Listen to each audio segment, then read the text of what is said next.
ভণ্টি ক'লৈ গ'ল বাৰু বিচাৰি পোৱা নাই যে তাই আৰু ৰাতিপুৱাৰ পৰা ঘৰত নাই ইমান ফোন মাৰিছোঁ ফোনটো কি হ'ল তাইৰ কালি তাইক আকৌ মায়ে বেছিকৈ কিবা কিবি কৈ দিলে নহয় খঙতে তাই কেনিবা গুচি যোৱা নাইতো কেনিনো গুচি যাব পিছে সেই লগৰ ছোৱালী ঘৰলৈ গৈছে চাগে নহ'লে মই তাইৰ লগৰ কেইজনীলৈ ফোন কৰি চাওঁ তেতিয়া গম পাই যাম তাই গৈছেনে নাই যোৱা এইদৰে আকৌ তাই আনকালে নোকোৱাকৈ নাযায় কিন্তু আজিতো ৰাতিপুৱাৰে পৰা তাই ঘৰত নাই সেইটো কথা ভাবিহে মোৰ চিন্তা লাগিছে মা এইফালে আহাচোন কি হ'ল সীমান্ত তুমি ইমান উৎপাতখন লগাইছা যে মই সেইফালে কিমান ইম্পৰ্টেণ্ট কাম এটা কৰি আছিলোঁ তুমি আকৌ মোক মাত লগাই আছা মা সেইবিলাক তুমি পিছতো কৰিবা কিন্তু মোৰ লগত মানে তোমাক ক'বলগীয়া বহুত ইম্পৰ্টেণ্ট কথা এটা আছে সেইটো কাৰণে তোমাক মই মাতিলোঁ হয় নেকি কিন্তু আকৌ তোমাৰ বিয়াতকৈ এতিয়া ইম্পৰ্টেণ্ট কি হ'ব তোমাৰ বিয়াৰ কাৰণে বস্তুবিলাক যা যোগাৰ কৰি আছোঁ সেইটো কাৰণে দিগদাৰ হৈছে ভিতৰত আকৌ তাতে আলহী মানুহবোৰো আছে মা তুমি সেইবিলাক পাছত কৰিবা প্ৰথমে মোৰ কথাটো শুনি লোৱাচোন কি কথা এই ল'ৰাটো কোৱাচোন সোনকালে মা ভণ্টি মানে ৰুমত নাই মই সেই উঠনিৰ পৰা চাই আছোঁ তাইক দেখিয়ে পোৱা নাই তাইলৈ ফোনো মাৰিছোঁ তাই ফোনটো ৰিচিভ কৰা নাই তুমি এইবিলাক কি কৈছা ভণ্টিনো কেনি যাব ৰুমতে থাকিব আকৌ নাই নাই মা এইটো হাঁহিবলগীয়া কথা নহয় মই চিৰিয়াছকৈ কৈছোঁ ভণ্টি ৰুমতো নাই মই গোটেইবোৰতে চালোঁ কিন্তু তাইক মই ক'তো দেখি পোৱা নাই তাই চাগে কোনোবা লগৰ ছোৱালীৰ ঘৰলৈ গৈছে সেই মই আকৌ কালি গালিও পাৰিলোঁ নহয় সেইটো কাৰণে খঙতে চাগে মোক নক'লে কথাটো নাজানো মা তাই কেনি গৈছে মোৰ কিন্তু বহুত চিন্তা লাগিছে দেই এতিয়া তাই ক'ত বা আছেগৈ কালি আকৌ তুমি অলপ তাইক বেছিয়ে গালি পাৰি দিলা নহয় খঙতে সেইটো কাৰণে তাইক কিবা কিবি কৰি ল'ব বুলিও ভয় লাগিছে নাই নাই তুমি যিটিবোৰ কথা নক'বাচোন তাই একো নকৰে আৰু এটা কথা তাই চাগে সেই লগৰ ছোৱালীৰ ঘৰলৈ গৈছে মোৰ তেনেকুৱা লাগিছে মই আকৌ এইফালে আলহীবোৰৰ লগত লাগি থাকোঁতে আৰু কামত লাগি থাকোঁতে তাইক চাবলৈ নহ'ল নহয় সেইটোৱেতো ময়ো সেই তাইক মাতষাৰ লগাব যাওঁ বুলিহে তাইৰ ৰুমত সোমাইছিলোঁ তেতিয়াহে তাইক নেদেখি আকৌ অবাক হৈ পৰিলোঁ কেনি গ'ল বুলি গোটেই ঘৰতে চালোঁ ওচৰে পাঁজৰেও চালোঁ ক'তোৱে নাই এতিয়া লগৰকেইজনীয়ে একমাত্ৰ আৰু উপায় সিহঁতক ফোন কৰি চাওঁ যদি তালৈও নাই যোৱা তেতিয়া কি হ'ব বাৰু মা নাই নাই তুমি যিটিবোৰ চিন্তা নকৰিবাচোন তাইৰ লগৰকেইজনীৰ ওচৰলৈ নগৈ কেনি যাব ময়ো যিটিবোৰ চিন্তা নকৰোঁ বুলিয়ে ভাবিছোঁ কিন্তু মা ভণ্টিয়ে যদি সেই প্ৰণয়বিলাকৰ ওচৰলৈ একেবাৰে গুচি গৈছে তেতিয়া কি হ'ব নাই মোৰ ছোৱালীয়ে তেনেকুৱা কাম কেতিয়াও কৰিব নোৱাৰে হয় তাই মোক বেয়া পাব পাৰে খং কৰিব পাৰে আৰু তাই খঙতে যিটিবোৰ কৈও দিব পাৰে কিন্তু তেনেকুৱা কাম কৰিব জানো যিহেতু আমাৰ নিজৰ তেজৰ নহ'লেও তাইকে মই সৰুৰে পৰা ডাঙৰ দীঘল কৰিছোঁ সেইটো কাৰণে মোৰ মতে তাই তেনেকুৱা কাম নকৰে মা তুমি ভবা ধৰণে হ'লেতো ঠিকে আছে নহ'লেহে বৰ বিপদত পৰিব লাগিব তাইৰ যে ভৱিষ্যতটো শেষ হৈ যাব আৰু সেইটোৰ লগত সীমান্ত এতিয়া আমি দেৰি কৰি থাকিলে নহ'ব তুমি সোনকালে তাই সেই লগৰ কেইজনীলৈ ফোন কৰাচোন ময়ো কৰি চাওঁ ক'ত আছে কি আছে খবৰ এটা লওঁ অঁ মা তুমি চিন্তা কৰিব নালাগে মই ফোন কৰি চাইছোঁ বাৰু কিবা খবৰ পালে তোমাক জনাম তুমি এতিয়া আলহীৰ ওচৰলৈ যোৱা নহ'লে তেওঁলোকে আকৌ তুমি ক'ত গ'লাগৈ বুলি ভাবিব নহয় তুমি ঠিকেই কৈছা ঘৰত সেই এসোপামান আলহী আছে বিয়া বুলি আহি আছেহি আৰু এতিয়া এইবিলাক কথা তেওঁলোকে শুনিলে বৰ কথাটো ডাঙৰ কথা হ'ব মা তুমি চিন্তা নকৰিবা মই ভণ্টি যদিও লগৰ ছোৱালীৰ ঘৰত নাথাকে য'তেই নাথাকক মই তাইক লৈ আহিম তুমি খালি একমাত্ৰ ভগৱানকে চিন্তা কৰা আৰু ভণ্টিক পাই গ'লে হ'ল বুলি মই এতিয়ালৈকে ইমান চিন্তা কৰা নাই তাইনো কেনি যাব লগৰ ছোৱালী ঘৰৰ বাহিৰে সেইটো কাৰণে মই ইমান ভাবি থকা নাই তথাপি তুমি ফোনটো কৰি চাই লোৱা তেতিয়াহে মোৰ মনটো শান্তি লাগিব মা মই এটা কথা ভাবিছোঁ ফোনটো কৰাৰ আগতে মই নিজে গৈ চাই আহোঁগৈ নেকি মানে ভণ্টিয়ে নহ'লে মানা কৰিব পাৰেতো সিহঁত কেইজনীক নক'বলৈ ক'ব সেইটো কাৰণে মই গৈ নিজে চালেগৈ ভাল হ'ব তেতিয়া তেওঁলোকে ওচৰত থাকিলে মিছা কথাও ক'ব নোৱাৰিব কথাটো তুমি ঠিকেই ভাবিছা তেনেহ'লে তুমি যোৱা সোনকালে দেৰি কৰি নাথাকিবা আৰু ভণ্টি তই বাৰু কিয় এনেকুৱা কৰ তোৰ কাৰণে আমি কিমান চিন্তা কৰোঁ তই মানে গমেই নাপাওঁ তোৰ কিবা এটা হ'লে আমাৰ বাৰু কি হ'ব তাই জানো কিয় বুজি নাপায় ইমান কথাবোৰ বুজালেও গাড়ীখন সোনকালে উলিয়াই লওঁগৈ আৰু প্ৰথম সেই ছায়ামীহঁতৰ ঘৰলৈ যাম তাইৰ বেষ্ট ফ্ৰেণ্ড হয় নহয় তাহাঁতৰ ঘৰতে তাই থাকিব পাৰে যদি তাত নাথাকে তেতিয়া কি হ'ব পিছে ইমান ভাবি থাকি লাভ নাই এতিয়া প্ৰথম গৈ চাই লওঁগৈ তাৰপিছতহে কিবা সিদ্ধান্ত ল'ব পাৰিম মই আৰু সেইখন ঘৰত থাকিব নোৱাৰোঁ সেইটো কাৰণে মই ওলাই আহিলোঁ নিজৰ ঘৰখনলৈ তেওঁলোকে মোক ইমান অত্যাচাৰ কৰে মই তেওঁলোকক সদায় নিজৰ বুলি ভাবিছিলোঁ কিন্তু তেওঁলোকে মোক কোনোদিন নিজৰ বুলি নাভাবিলে সেইটো কাৰণে কালি মায়ে মোক ইমান গালি পাৰিলে এটা সৰু কথাৰ কাৰণে আৰু মোৰ ভাল পোৱাক কোনোৱে নুবুজে দাদাই হ'লে সেই ভাল পাই বিয়া পাতিছে কিন্তু মোৰ ভাল পোৱাক তেওঁ অমান্য কৰিছে কাৰণ মই নিজৰ নহয় যে সেইটো কাৰণে মোক চাগে সিমান মৰম নকৰে দাদাক যিমান মৰম কৰে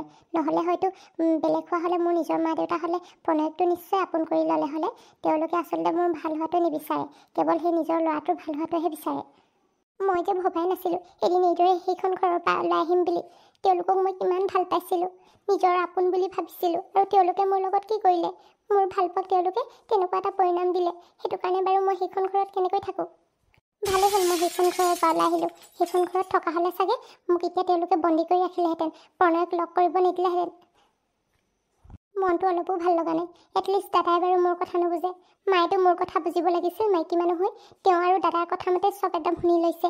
দাদাই যিটো কৈছে সেইটোকে মানি লৈছে। দাদাই যদি প্ৰণয় বেয়া বুলি কৈছে, বেয়া বুলিয়ে ভাবি লৈছে। এবাৰতো তেওঁ মোৰ দৃষ্টিৰে চাব পাৰিলেহেঁতেন। প্ৰণয়টো কোনো বেয়া ল'ৰা নহয়, সি কোনো চুৰ ডকাইতি কৰা নাই। তথাপিও মানে মাহঁতে সেই প্ৰণয়ক বেয়া পায়। আচল কথাটো মানে এই চব চাইলিবোৰে বেয়া কৰিছে যি কৰিছে। এই চাইলিক মই কেতিয়াও মাফ নকৰোঁ আৰু কেতিয়াও মই নিজৰ বৌ বুলি নামাতোঁ। কাৰণ এইজনীৰ কাৰণে সকলোবোৰ হৈছে। এই লগত যদি সেইবিলাক ঘটনা নোহোৱা হ'লে তেতিয়া প্ৰণয় আৰু মোৰ সম্পৰ্কটো সকলোৱে একচেপ্ট কৰি ল'লেহেঁতেন। এতিয়া তাইৰ কাৰণে প্ৰণয় কোনেও একচেপ্ট কৰি লোৱা নাই। আজি মই সেইজনীৰ কাৰণে নিজৰ ঘৰখনৰ পৰা এৰি আহিব লগা হৈছে। নহ'লেতো মই এইদৰে ওলাই অহা কোনো কথাই নাছিল। আনকালে দাদা মাহঁতে মোৰ কথা সকলোৱে শুনে। মোক যিটো লাগে বুলি কয় সেইটোকে আনি দিয়ে। আৰু এতিয়া যেতিয়া মই জীৱনৰ ইমান ডাঙৰ এটা সিদ্ধান্ত ল'ব বিচাৰিছোঁ, এতিয়া এওঁলোকে মোৰ কোনো লগ নিদিয়ে। এতিয়া সেইটো কাৰণে ময়ো এটা ডাঙৰ সিদ্ধান্ত লৈছোঁ। মই এতিয়া গাঁও ঘৰৰ পৰা কেনিও নাযাওঁ। মই নিজৰ মা দেউতাৰ লগতে থাকিম। মই বেলেগ সেই মানুহৰ লগত থাকিব নোৱাৰোঁ। কাৰণ তেওঁলোকে মোক কেতিয়াও নিজৰ ছোৱালীৰ দৰে মৰম নকৰে। নিজৰ ছোৱালী হোৱা হ'লে হয়তো সকলোবোৰ কথা মানি ল'লেহেঁতেন। এতিয়া মই নিজৰ নহয় যে, সেইটো কাৰণে মোৰ কথা কোনো মানি নলয়। সেইটো কাৰণে মই নিজৰ মা দেউতাৰ ওচৰতে থাকিম। যি পাওঁ নাপাওঁ ইয়াৰ পৰাই মই সকলোবোৰ কৰিম। পিছে এতিয়া ঘৰলৈ গ'লে আকৌ মায়ে সুধিব নহয় কি হ'ল বুলি। তেতিয়া আকৌ মায়ে খং নকৰিলে হ'ল আৰু দেই গাঁও ঘৰত।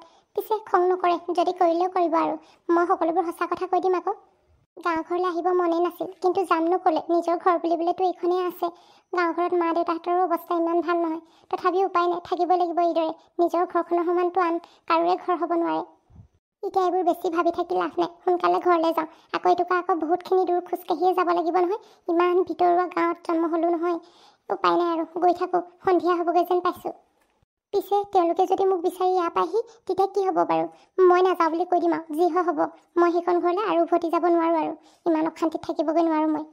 সেই মানুহজন কেনি গ'লগৈ জানো? এতিয়ালৈকে আহিব লাগে বুলি খবৰেই নাই। ঘৰত সেই কেৰাচিন তেল অকণমানো নাই। সেই জুই জ্বলাব লাগে, চাকি জ্বলাব লাগে। এতিয়া কি হ'ব বাৰু? আন্ধাৰে মুন্ধাৰে থাকিব লগা হৈছে। মা, তই ইয়াত অকলে অকলে কিয় বহি আছ আন্ধাৰত? মাজনী তই এই সন্ধিয়াখন ইয়াত ওলালেহি যে? অঁ, মোৰ ঘৰলৈ আহিব মন গ'ল, সেইটো কাৰণে আহিলোঁ। আৰু তই ইয়াত আন্ধাৰে মুন্ধাৰে বহি আছ যে? দেউতা কেনি গ'ল? আৰু চাকি তাকি একো জ্বলোৱা নাই যে? কি কবি আৰু, সেই দেউতাৰক 2 টকামান হাতত পইচা আছিলে, কেৰাচিন তেল আনিবলৈ দি পঠালোঁ। এতিয়ালৈকে ঘৰলৈ উভতাই নাই। সেই ক'ত জানো মদ খাই আছে চাগে, আহিবলৈ পাহৰিলে। এতিয়া আৰু আন্ধাৰে মুন্ধাৰে থাকিবলগীয়া হৈছে। জুই জ্বলাবলৈ, চাকি জ্বলাবলৈ অকণমানো তেল নাই। ইমানোনো অকণমান তেল নথকাকৈ ঘৰখনত থাকিব লাগেনে? ইমান আন্ধাৰ মুন্ধাৰত থাকিব লগা হৈছে। এতিয়া কি হ'ব? দেউতা আকৌ আহি পালেহে হ'ব চাকি জ্বলাব পাৰিবি। নহ'লে এতিয়া এইদৰে আন্ধাৰতে থাকিব লাগিব, উপায় নাই। তই মোক খং নকৰিবিচোন। দেউতাৰ অকলে একো এটা ক'ব নোৱাৰ। মই বা অকলে অকলে মানুহজনে কিমান কৰিম? সেই সীমান্তৰ মাকে 1 টকা 2 টকা পঠিয়াই থাকে কাৰণে ইমানখিনি ঘৰখন চলাই থাকিব পাৰোঁ। নহ'লে যে তাকো নেপালোঁ হ'লে। আৰু যিকেইটকা হাতত থাকে দেউতাৰে সেই মদ খাবলৈকে লৈ যায়। কি কৰিবি কচোন এতিয়া? তুমিনো দেউতাক নুবুজোৱা কেলে এইদৰে যে মদ খাই থাকিব নালাগে বুলি? আৰু এইদৰে মদ খাই থাকিলে ক'ত হ'ব বাৰু? সদায় সদায় কিবা বেলেগৰ ঘৰত আশা কৰি থাকিব নোৱাৰি নহয়, সীমান্তৰ মাকে পইচা দিব বুলি। এতিয়া আৰু নিজে কিবা কৰিবলৈ চেষ্টা কৰিব লাগে। হ'ব বাৰু দে। পিছে তই আকৌ ইয়াত আজি ঘপকৈ ওলালেহি যে, সেই তাত কৈ থৈ আহিছ মাৰক? নহ'লে আকৌ চিন্তা কৰিব নহয়। মানে সেই সীমান্তৰ মাকক সীমান্তক কৈ থৈ আহিছ ইয়ালৈ আহিছোঁ বুলি? এইখন কিবা মোৰ নিজৰ ঘৰ নহয় নেকি? ইয়ালৈ আহি পেলাই মই কিবা কাৰোবাক সুধি আহিব নালাগে নহয়। আৰু সিহঁতনো কোন হয়? সিহঁততো মোৰ কোনো নহয়। মই যে তেওঁলোকক সুধি এইখন ঘৰলৈ আহিব লাগিব? আইও দেহি, তই আকৌ তেনেকৈ কিয় কৈছ? তোক সিহঁতে কিমান মৰম কৰে, নিজৰ ছোৱালীৰ দৰে মৰম কৰে। এইখন ঘৰত থাকিলে তই একোৱেই নাপাৱ। সেইখন ঘৰত থকাৰ কাৰণে আজি ইমানখিনি ডাঙৰ হ'বলৈ পালি। নহ'লে হয়তো মই তোক খুৱাব নোৱাৰা কাৰণে তোৰ কেতিয়াবাই কিবা হৈ গ'ল হ'লে। আৰু এটা কথা, মই এতিয়াৰ পৰা এইখন ঘৰতে থাকিম আৰু। সেইখন ঘৰলৈ মই আৰু কোনোদিন উভতি নাযাওঁ, কৈ থলোঁ। এইবিলাক তই কি কৈছ?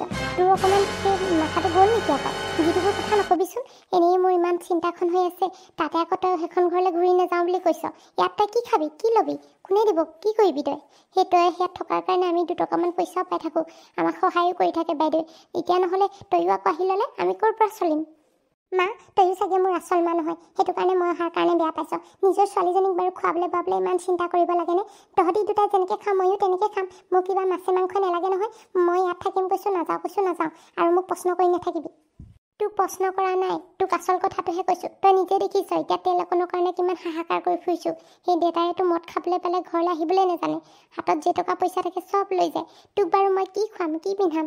কাইলৈ পৰহিলৈ তোৰ বিয়া এখনো দিব লাগিব। তই তাতে ডাঙৰ হৈ আহিছ।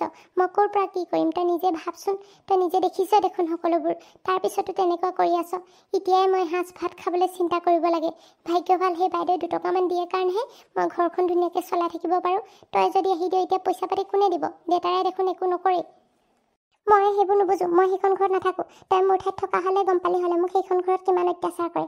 নিজৰবোৰ সদায় নিজৰেই, বেলেগৰবোৰ সদায় বেলেগৰ দৰে চকুৰে চায়। নাই নাই, মোৰ কিন্তু তোৰ কথাত বিশ্বাস হোৱা নাই। বাইদেৱে তেনেকুৱা কেতিয়াও নকৰে। সৰুৰে পৰা কোনোদিন তোক মই গালি এটা দিয়াও দেখা নাই। ইমান মৰমত তুলি তুলি ডাঙৰ দীঘল কৰিছে। হয়তো তোক মইহে ইমানখিনি মৰম দিব নোৱাৰিলোঁ হ'লে, যিমানখিনি সেই সীমান্তৰ মাকে তোক মৰম কৰে। আৰু সীমান্তই দেখা নাই জানো তোক নিজৰ ভনীয়েকৰ দৰে মৰম কৰে, যদিও তেজৰ নহয়, যি লাগে তাকে আনি দিয়ে।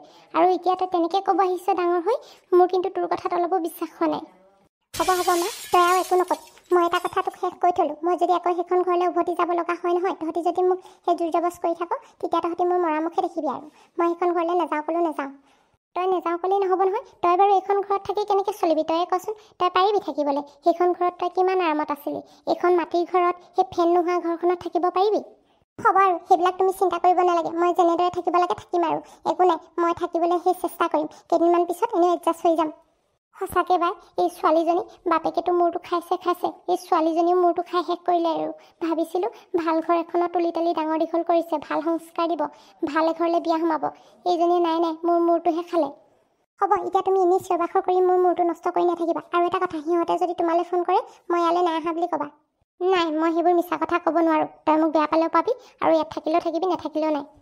এইখন ঘৰতো মানে পাগল হ'ব লাগিব আৰু। এইজনী নিজৰ মা হয়নে বেলেগৰ মা, মোৰ কিন্তু চিন্তা লাগি যায়। নিজৰ ঘৰখনলৈ আহিবলৈ হ'লেও ইমান কথা শুনিব লগা হৈছে। ভিতৰলৈ যাওঁ পাই।